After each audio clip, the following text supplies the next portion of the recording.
So this is the facility, the genomics facility. And so it's here where we do a lot of our genetics work. We sequence DNA, I look at genes. I specialize in looking at body weight.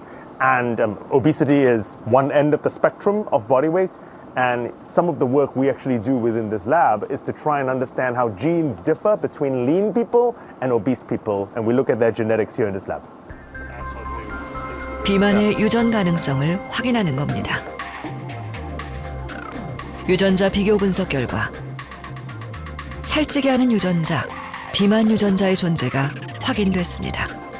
We now know of over 1,000 genes that play a role in our body weight and play a role in our feeding behavior.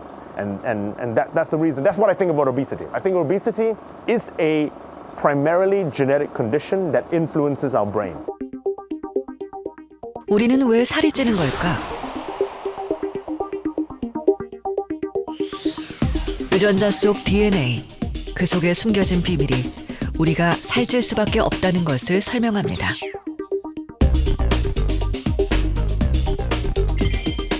무려 1000여 개의 비만 유전자가 언제 어떻게 발현되는가에 따라 살찜의 정도가 결정됩니다. 특정한 유전자 한두 개가 고장나서 살이 많이 찌는 것도 있지만, 그러니까 요 유전자를 가지고 있으면 체중이 한 1kg 더 찌고, 요거 있으면 또 한 2kg 더 찌고 하는 유전자들이 한 뭐 수백 가지가 있다고 생각이 되거든요. 그 중에서 내가 한 뭐 12개 정도 가지고 있다. 그러면 나는 남들보다 체중이 한 10kg 더 늘 위험이 훨씬 높은 거죠. Your brain hates it when you lose weight because it considers it reducing your chances of survival. It's a big red flag. Okay? The moment you start to lose weight, your brain is going, uh-oh, wait a minute, time out folks. Why are you losing weight? There's not enough food. 비만 유전자는 언제부터 작동한 걸까? 그 시작은 인류 초기 구석기 시대로 올라갑니다. 현존하는 예술작품 중 가장 오래된 빌렌도르프의 비너스상. 구석기 시대에 제작된 것으로 추정되는 비너스상의 모습은 지금의 비너스와 많이 다릅니다. 가슴과 배, 그리고 엉덩이와 허벅지 이런 것들이 상당히 부각돼서 표현이 되어 있는데요. 이런 것들은 그 비만한 신체를 표현한 것입니다. 이는 출산 경험이 있는 중년 여성의 몸을 묘사한 것으로 생각이 됩니다. 빌렌도르프 비너스에 대한 가장 고정적인 정의는 풍요, 다산, 생산력의 상징이다라는 것입니다. 그 옛날 살찜은 축복이었습니다. 고대 비너스상은 모두 같은 모습입니다. 비너스상을 몸에 지니고 다녔던 사람들, 행운의 상징이었습니다.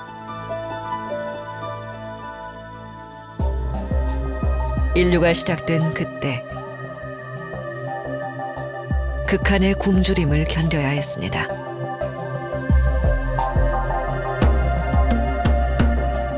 언제나 먹을 것이 부족했죠. 그때 인류를 영위하게 해준 것이 비만 유전자. 인류를 생존케 한 축복의 유전자였습니다. We never had enough food.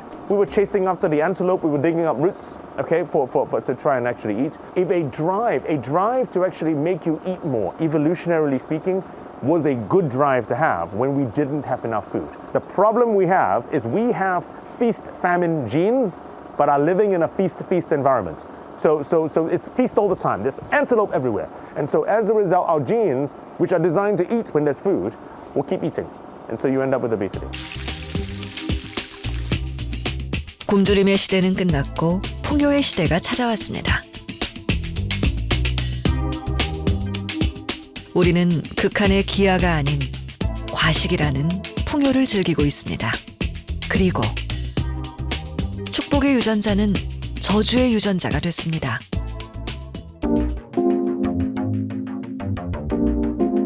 한국인 비만 전장 유전체 분석. 8만여 명의 유전자를 비교 분석해 한국형 비만 유전자를 발견했습니다. 비만 유전자 게놈 지도가 완성된 겁니다. 대략 여기에 있는 한 20개 정도의 유전자들이 지금 비만과 관련이 있다고 나왔고, 이 중에서도 크기가 가장 큰 애들에 해당하는 5개를 추리면 그 5개는 여기 보여드리는 것 같이 이렇게 5개가 된다. 비만에 영향을 주는 유전자는 스닙 형태로 존재합니다. 인간의 몸을 한 권의 책으로 봤을 때 23쌍의 염색체가 챕터, DNA가 문장, 글자가 스닙입니다. 스닙의 변이가 심하게 일어날 경우 비만을 유발하게 됩니다. 제천에 가다라는 문구에서 제가 IA로 바뀌면 별 문제가 없지만 제가 인으로 바뀌면 의미가 달라지는 것처럼 말입니다. 몸무게 기준으로 봤을 때 유전적으로 제일 위험이 낮은 군하고 제일 위험이 높은 군을 보게 되면은 지금 보면은 대략 한 6kg 정도 몸무게가 지금 평균적으로 차이가 나는 거를 알 수가 있습니다. 비만을 유전적 관점에서 비만 유전자는 모두에게 존재합니다. 하는 것을 먼저 개념적으로 이해를 해야 되고 다만 얼마나 중요한 유전자가 어떻게 발현되는가에 따라 차이가 납니다. 콜리제닉한 오비시티가 있습니다.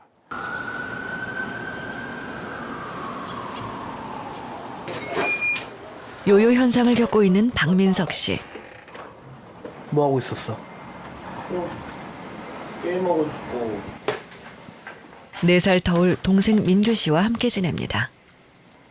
민규 씨 역시 비만 체형. 민석 씨는 3년 전 초절식 다이어트로 80kg를 감량했습니다. 하지만 다시 쪘죠. 비슷한 체형의 두 형제. 비만은 그들만의 고민이 아닙니다. 어머니를 비롯해 3형제 모두 비만, 가족 모두가 살과의 전쟁 중입니다. 난 저희 어머니시고요. 저희 이제 큰형, 둘째 형, 이제 마지막 저. 뭐 어머니나 아버지가 다 좀 통통한 체격이셨기 때문에 보다시피 저는 이 정도 되고 둘째 동생이 저보다 좀 더 심하고요. 막내 동생이 그나마 저희 형제 중에 제일 왜소하고요. 좀 살이 유전은 있다고 봅니다. 박 형제는 성장하면서 비만 유전자가 발현된 것 같다 말합니다. 이거 저하고 둘째 동생. 어린 시절은 그저 통통한 정도였습니다. 하지만 초등학교 졸업 무렵엔 비만, 중학교를 졸업할 땐 초고도 비만이 됩니다. 점점 찐 살이 비만 유전자 때문일까?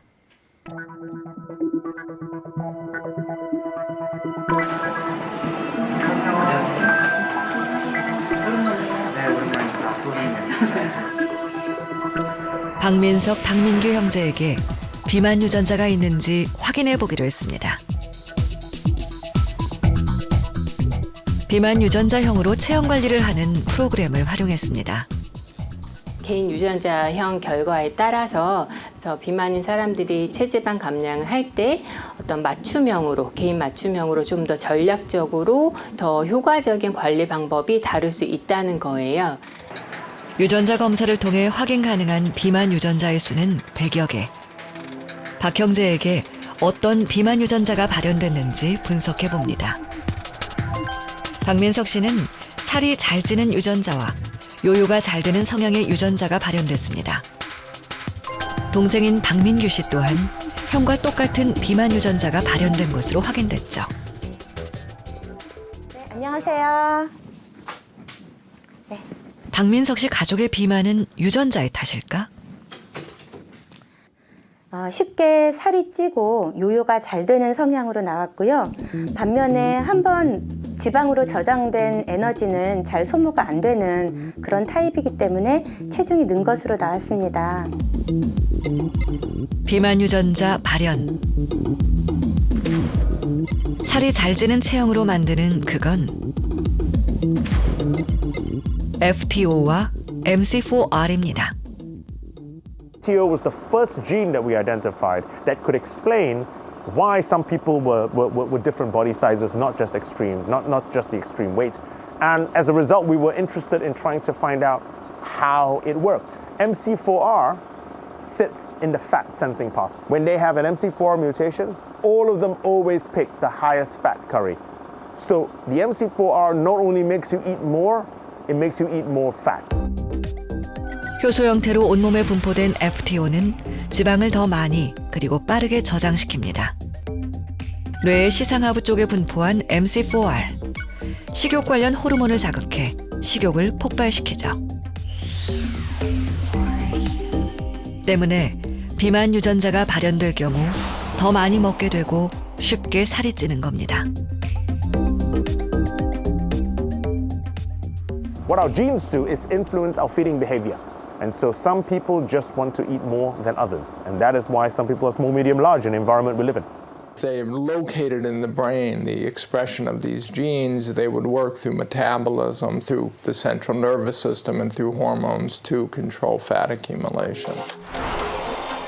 비만 유전자가 발현되면 뇌에서 식욕을 폭발시키는 호르몬이 분비돼 많은 음식을 먹게 됩니다. 뿐만 아니라 혈당을 비롯해 체지방 수치에 영향을 주는 다양한 신체 기관의 변화를 일으키죠. 소화기는 물론 장내의 미생물까지 영향을 미쳐 결국 비만할 수밖에 없는 몸이 된다는 겁니다. If you've got the gene, you will become fat. It's about saying, if you've got the genes, you are more vulnerable to the current food environment